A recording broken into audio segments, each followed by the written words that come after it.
There is a quiet place you've been going to lately. It's not a place on a map. It's the place you go when the world feels a little too bright, a little too loud. Even when it's perfectly still, you find yourself standing there, looking out at your own life, and feeling nothing. Or feeling something so heavy, so dense, you can't find a word for it. You might have tried to call it sadness, but sadness has a taste, a texture. Sadness has tears. This is different.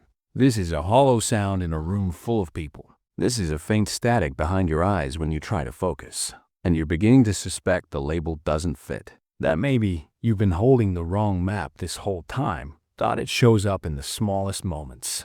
You're pouring a cup of coffee, watching the steam rise, and instead of feeling the warmth of the mug, you feel a distance, as if you're watching your own hand from very far away. Someone tells a story, a funny one, and you laugh. The sound comes out. It's the right shape, but it echoes inside you, landing on something soft and muffled. You feel a strange courtesy toward your own emotions, as if you're a host tending to guests who have long overstayed their welcome. There is a tiredness, but it's not in your body. It's a tiredness behind your forehead. In the space between your thoughts is the exhaustion of holding a question you can't quite form. You crave solitude, not to be alone with yourself, but to be away from the performance of being a person. The performance of being fine. The weight isn't a sharp pain. It's a gentle, constant pressure, like deep water. You are functional. You get things done. But it all happens through a thin, clear film. You can see the world. You can interact with it, but you can't quite feel its edges. You notice a fondness for gray days, for empty packing lots late at night, for the silent hum of a refrigerator in a dark kitchen.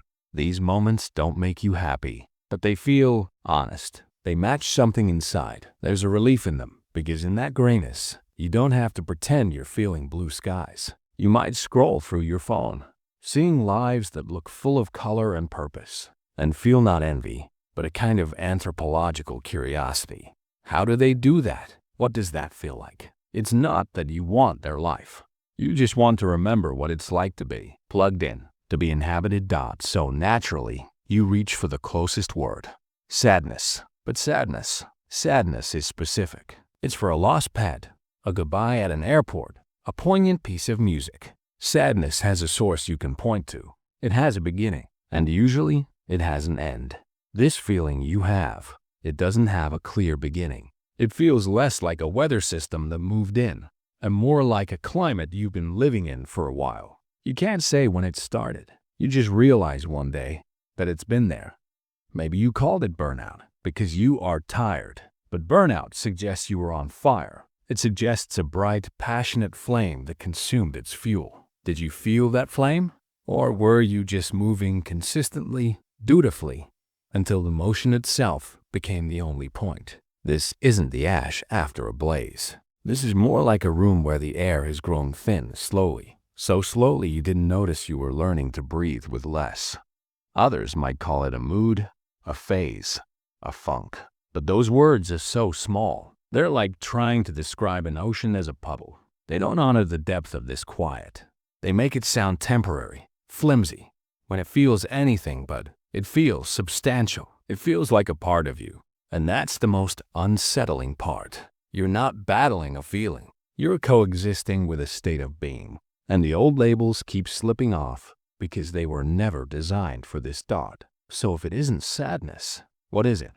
Let's call it a silent accumulation. Imagine your heart and mind as a library. Every experience, every change, every loss, every hope that didn't pan out. They all get delivered to this library. They are meant to be processed, felt, understood, and then filed away on the shelves of your history. But what happens when the deliveries keep coming, one after the other?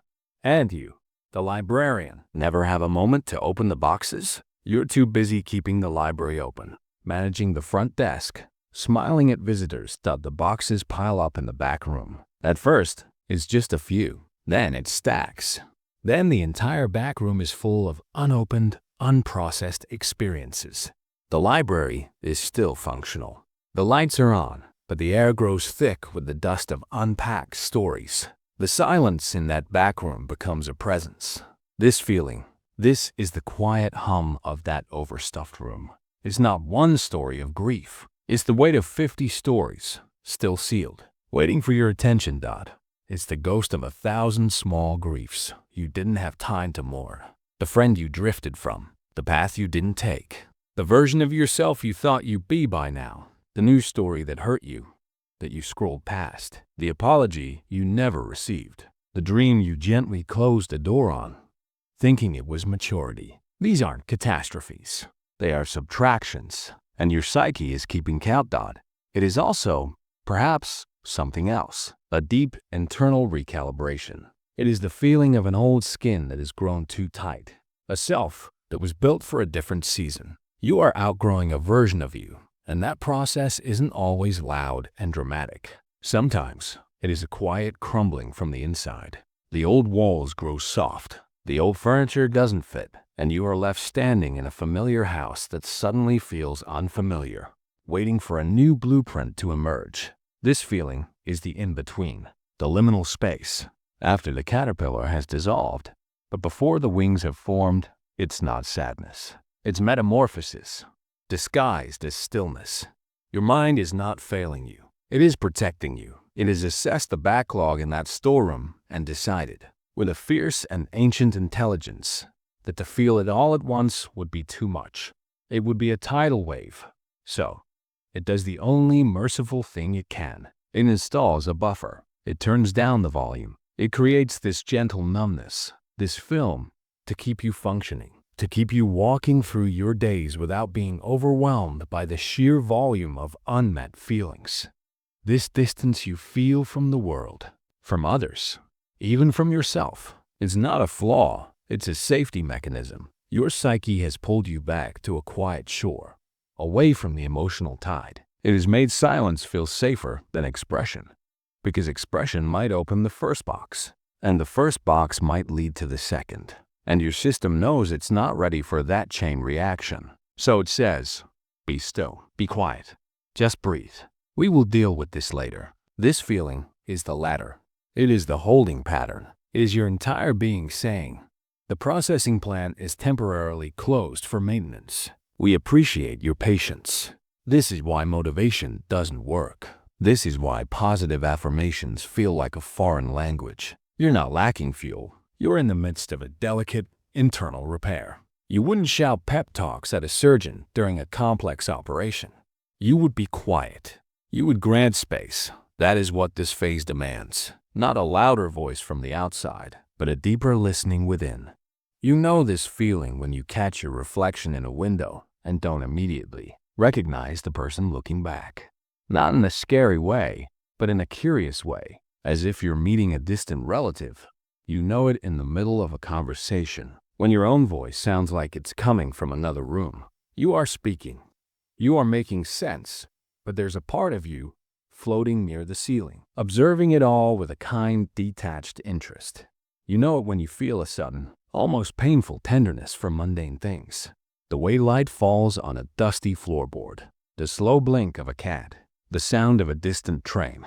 These things pierce the film for a second, and in that moment, you feel a connection to something raw and real, and then it's gone, and you're left with an ache for that glimpse. You know it when someone asks, "What's wrong?" and your mind goes utterly blank. Not because you're hiding something, but because the true answer is too vast, too woven into your being. It would be like trying to point to the where of the air in a room. So you just smile and say, "Tired, I guess." And that's the truest shorthand you have. You know it in the craving for art, for music, for films that carry this same quiet tone. Not to wallow, but to feel companioned.